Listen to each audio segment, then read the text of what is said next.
जय भीम साथियों। मैं देवांशु लोहरा अपने इस YouTube चैनल तर्कशील मानव में आप सभी का स्वागत करता हूं।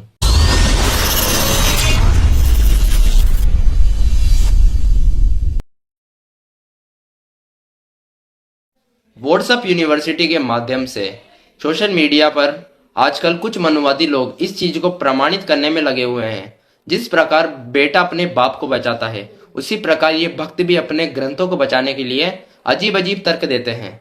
जैसे कि इनका कहना है कि जो हिंदू धर्म है वो बौद्ध धर्म से भी पुराना है, या फिर ये कह लो, इनका सीधा सीधा कहने का मतलब ये है कि जो बौद्ध धर्म है वो हिंदू धर्म में से ही निकला है। तो आज इसी पर चर्चा करते हैं और आपके इन्हीं डाउट्स को क्लियर करते हैं। किसी चीज को प्रमाणित करने से पहले हम इस बात पर चर्चा करेंगे कि यह प्रमाण किन आधार पर होना चाहिए। पहला, साइंटिफिक, ये वैज्ञानिक दृष्टिकोण के आधार पर होना चाहिए। दूसरा, हिस्टोरिकल, ऐतिहासिक तौर पर, और ऐतिहासिक तौर पर भी ये आर्कियोलॉजी एविडेंस यानी कि पुरातात्विक साक्ष्य के रूप में होना चाहिए। उसका कोई वास्तविक प्रमाण होना चाहिए। ऐसा किसी पुस्तक में लिखा है, या फिर ऐसा सभी कहते हैं, या फिर ऐसा किसी बड़े व्यक्ति ने कहा था, या फिर कहा जाता था। इन शब्दों के आधार पर किसी भी चीज की प्रामाणिकता सिद्ध नहीं की जा सकती। किसी चीज को साबित करने के लिए मैंने जो दो आधार बताए उनके आधार पर साक्ष्य होने चाहिए। हाँ जी, तो हमारा प्रश्न ये है कि क्या हिंदू धर्म बौद्ध धर्म से पुराना है, या फिर बौद्ध धर्म हिंदू धर्म से पुराना है? इस चीज को साबित करने के लिए हम पुरातात्विक साक्ष्यों के आधार पर देखेंगे।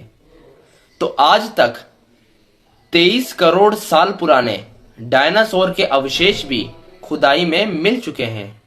और अब बात करें पाषाण काल यानी कि आदि मानवों के समय की, जो 40,000 साल पुराने थे, उनके भी सबूत खुदाई में मिल चुके हैं।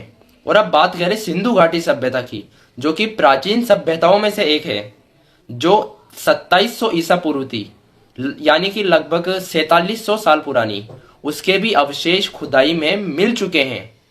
और अब बात करें आपके हिंदू धर्म के देवी देवताओं की, तो इस खुदाई में ना ही कोई आपके देवी देवताओं का सबूत मिला, ना ही उड़ने वाले रथ मिले, और आपके स्वर्ण नगरियों का तो कोई अता पता ही नहीं है कि वो कहाँ गायब हो गई।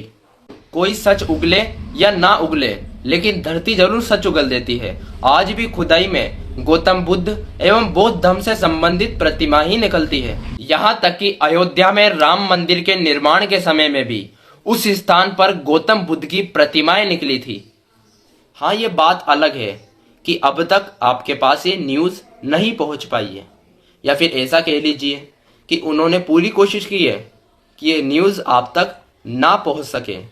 लेकिन जहां कवि और रवि नहीं पहुंच सकते, वहां अंबेडकरवादी पहुंच जाते हैं।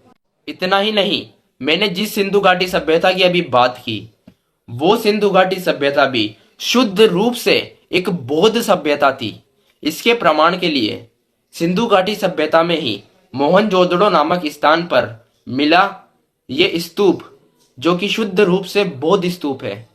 ऐसे ही कई प्रमाण हैं जो ये प्रमाणित करते हैं कि सिंधु घाटी सभ्यता एक बौद्ध सभ्यता थी। लेकिन माफी चाहता हूं, आप लोगों के बताए हुए सतयुग, त्रेता युग, द्वापर युग नामक कालों का इस खुदाई में कोई भी सबूत नहीं मिला, कोई भी पुरातात्विक साक्ष्य नहीं मिला।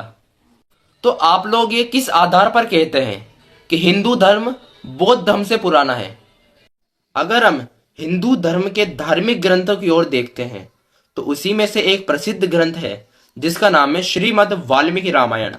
उसी ग्रंथ के प्रथम खंड में श्लोक नंबर 34, जो कि आपके सामने है, इसमें स्पष्ट रूप से यह दिखाई दे रहा है कि किस तरह से गौतम बुद्ध को वेद विरोधी और चोर बताया गया है। चलो, इससे यह तो सिद्ध हो जाता है कि जो वाल्मीकि रामायण है वो गौतम बुद्ध के जन्म के बाद ही लिखी गई। फॉर एग्जाम्पल के लिए, अगर मुझे आपके बारे में कुछ लिखना है तो वो मैं तभी लिख सकता हूं जब आपका जन्म हो चुका हो, तब आप अस्तित्व में हो। आपके पैदा होने से पहले आपके बारे में जानकारी देना या कुछ लिखना एक पागलपन है। अब हिंदू धर्म को सिद्ध करने की बात आती है, तो पहले तो ये बताइए कि आपके धर्म का नाम ही सिद्ध नहीं हो पा रहा है, तो धर्म को कैसे सिद्ध किया जाए? कभी इसका नाम वैदिक काल हो जाता है, कभी जाति वर्ण व्यवस्था के आधार पर हो जाता है, कभी इसको हिंदू धर्म कहा जाता है और अब वर्तमान में सनातन धर्म के नाम से जाना जा रहा है और आगे आगे आने वाली शताब्दियों में ये और नाम से प्रचलित किया जाएगा। तो पहले आप अपना नाम सिद्ध करो, उसके बाद धर्म की वास्तविकता सिद्ध करना। और हिंदू धर्म में हिंदू शब्द तक आपका नहीं है। हिंदू शब्द भी एक पर्शियन शब्द यानी कि एक फारसी शब्द है जो कि मुगलों द्वारा बोला गया था। तो फिर किस आधार पर आपके धर्म को सिद्ध किया जाए? अब बात करें सनातन शब्द की, तो सनातन शब्द उस समय का है जब भारत को विश्व गुरु कहा जाता था, यानी कि बौद्ध काल का। सनातन शब्द एक बौद्ध शब्द है जिसका इस्तेमाल गुण, स्वभाव और कुदरत को आदि से अंत तक बताने के लिए किया जाता था, यानी कि ऐसी चीजें जिनका कोई अंत ना हो, जो एंडलेस है, वही उनका सनातन धर्म है। सूर्य रोशनी देता है तो ये उसका सनातन धर्म है, ये आदि से अंत तक है। इसीलिए गौतम बुद्ध ने कहा था एस धम्मो सनातनो। अब मैं इतना खुल के नहीं बोलूंगा कि जो बौद्ध धर्म है उससे ही चुराया गया है हिंदू धर्म। और जब हमारे भारत के प्रधानमंत्री या फिर मुकेश अंबानी की पत्नी नीता अंबानी विदेश में जाती है तो यह बोलती है कि I come from India the land of Buddha, यानी कि मैं बुद्ध के धरती से आई हूँ। Good evening, Namaskar. I come from India, the land of Buddha. The teachings of Buddha are entwined with Indian ethos and continue to shape global thoughts. We are proud to be associated with the Met and remain committed to bringing the best of India to the world. A small Buddhist prayer that we can say on behalf of all of us and the entire humanity. Buddham Sharanam Gacchami.